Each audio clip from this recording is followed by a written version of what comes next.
Hi, we're doing another comparison over here at Seattle Coffee Gear. This is the Toddy Cold Brew versus the Osaka Cold Brew.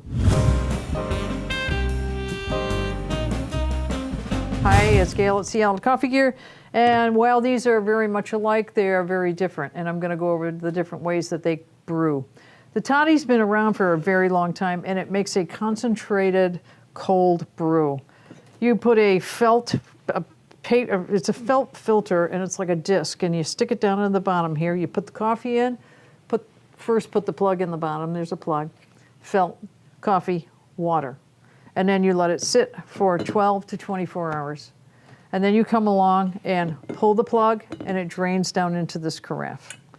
So cold brew as it sits with the water as an immersion, actually.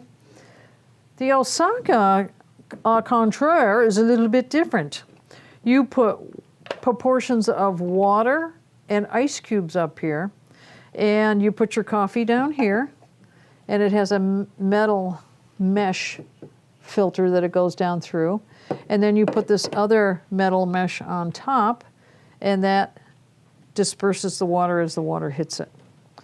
And then how this one works is this little turn spout down here, as you turn it, opens it or closes it, and this produces a drip, and it drips down on here. And you do about two drips per 3 seconds.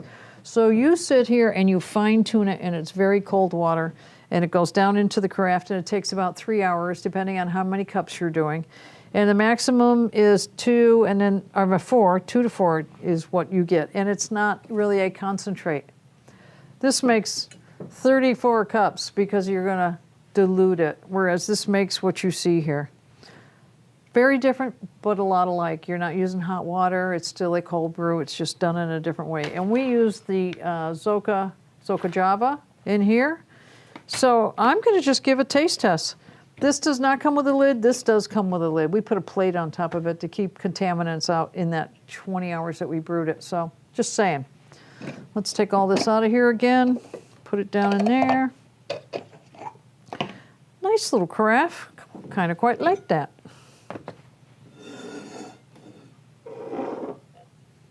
Man, that's heavy. Gotta give it a little balance here. I can see that came out looking very thick, stout. But I want to compare them just the way they are. That's a lot lighter. I don't know if you saw that as it was pouring, a lot lighter. Look at the difference in the cup.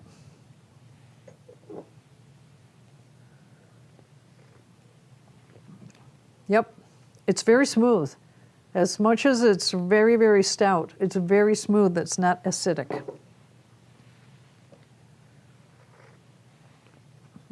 Very, very smooth as well. Quite like it. So they're both very good. I would, you know what I'm going to do? Just to see, I'm going to pour a little bit of that out of there, and I'm going to put a little bit of water in just to see what it tastes like diluted. Because I know it's good. I've had it before. But I'm going to dilute it a little. I still don't have it as thin as that one, but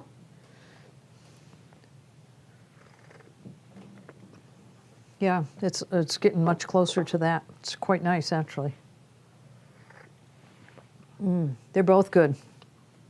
They're both very, very smooth. You know, that's the one thing about cold brew. It doesn't get any smoother. And if you have troubles with your tummy with acidic stuff, this is it can be a solution from you. I'm not the doctor. I'm not going to tell you what's going to be best, but we know a lot of people that like it for that reason. So check them out on our website. They're both posted on there. Toddy's been around a little bit longer. The Osaka's a little bit newer to us.